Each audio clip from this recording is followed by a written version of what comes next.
Assalamualaikum. This message is for all the parents who actually differentiate between their daughters and their sons.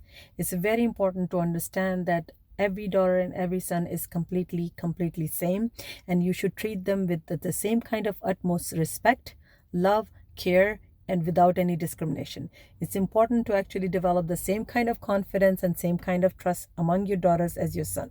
Sometimes I see parents, actually a lot of our parents, who actually discriminate between the freedom, between the restrictions among their daughters and son. Do not treat them differently. Yes, they have a different skill set, they have a different gender, but you as a parent should nurture them, should care about them, and should actually support them in every endeavor in their life. Similarly, just like Prophet Muhammad said, daughters and son are never different, so do not treat them different and without any discrimination. This is my message. Spread this and keep writing to me. Assalamu alaikum wa rahmatullah.